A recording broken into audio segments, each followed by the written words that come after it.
For the next part of your DISC practitioner training, we'll break down the actual DISC report, covering each section in detail so that you know how to use it effectively with your clients. Now, most of the report is designed to be self-evident, but there are parts that really need the interpretation and guidance of a practitioner. That's where you will come in. So in this next series of videos, we'll take you beneath the surface of the report, show you what to look for, how to interpret the information, and finally, how to effectively have a conversation with your clients about what you see. Going forward, you'll always have access to these videos, so you can revisit any section at any time as needed. After watching these videos, take a look at your own report in preparation for the one-on-one debrief that you'll be having with us, which will be the next part of your training. With that, let's go ahead and dive into part 1. So beginning on page 3 of the report, one of the things I do like to point out is why we use DISC. And it's right here in the very first sentence. It's simple, practical, and easy to remember. Anybody can understand it. Specifically, what we're talking about with DISC are observable behaviors. It's just that outer layer of personality that we see and interact with. Later on, we'll also introduce the emotions of each of the styles. There are multiple layers of personality, so DISC is not a full personality assessment. It is just one part of personality. Again, it's that outer layer that we can see and interact with. Our report is broken into 3 parts, which you see right here in the middle of the page. Part 1, which is what we're going to cover now, is a static section. This builds the foundation of DISC for your clients. You'll want to have them read through this section before you debrief them so that they have a little bit of an understanding of each of the styles. You'll also have some tools in your trainer materials that you're welcome to send them to help build that foundation in advance of a debrief as well. Part 2 is all about you, and we'll cover that in another video, as well as part 3. Part 3 is another static section, and that's the part that covers how we can adapt and modify our behavior for mutual benefit. The very last statement on the bottom is a really important one. It's important to understand that we're describing tendencies for your style or your blend of styles. What that means is, for the most part, this should feel like a very accurate report, but there may be some things in this report that you read and you think, that really isn't me. And that's okay. It just means that it's not a tendency for you where it would be for somebody else with a very similar blend. Now, it's still important to bring those statements that you don't feel are accurate about you to maybe 3 to 5 people who interact with you frequently. Sometimes we don't really know how we show up. So it can be helpful to bring those statements to people and ask them, hey, do I ever show up in this way?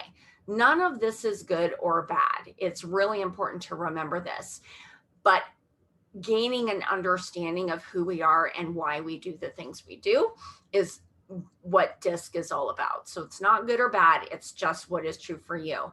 It's also important to keep in mind that this measures a snapshot of time that can change over time. This next page helps build a further foundation. So we give you some of the behavior descriptors of each of the styles. And at the bottom of this page, which is page 4, we introduce you to 2 different ways to identify styles of other people. You learned about directness and openness of each style in the videos that you watched. That's one way to quickly identify styles of other people. Another way is to pay attention to their pace and the priority. So are they faster paced? Are they slower paced? Do they seem more task-oriented or people-oriented? This is another way to quickly identify styles of other people. On this page, page 5, we introduce you to the behavior wheel. You're going to see it 3 times in this report, and it also is a great tool to use for group reports. That's one of the options that you do have from your dashboard. Here, we're looking at 3 different ways to identify styles overlaid on top of this model. So in the very center, you see these 4 quadrants with the direct, indirect, guarded, and open behaviors. Again, that's one way to identify styles or style blends of other people. And then on the outer edge, we have these descriptive terms. So Ds tend to be very assertive. Cs tend to be very analytical. Of course, we have the blends of those in between as well. So these are just some quick terms and things that you can look for as you're identifying styles of other people.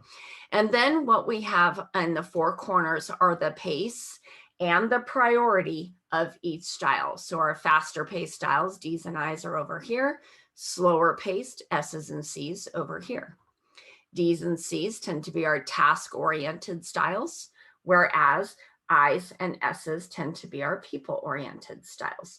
So 3 different ways that you can use to consistently pay attention and identify styles and blends of styles of other people. We really want to keep in mind that we are a blend of styles, and also we have to continue to pay attention because people may switch from one to another style in any given moment. So we really need to not box them into one style only. Now, pace and priority, we're going to talk more about later. This is where we begin to talk about tension between styles. When we have differences, we can often have tension, and that tension can exist both internally and externally. We're going to learn more about that later on as well. The last thing we like to point out about this model is that this does show us that DISC is a polarized model. What we mean by that is that the D and the S visually are on opposite sides of the wheel, as are the I and the C. That means they are completely opposite of each other. This next page gives you more information about what's beneath the surface of each style. So it's a deeper look at the 4 styles. These are things that can be harder to observe, but it gives you more information about what makes them tick. And then finally, in part 1, we give you some communication tips.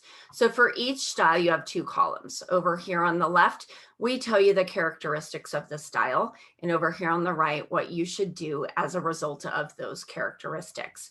Keeping in mind, you want to think about their blend and that they can change in any given moment.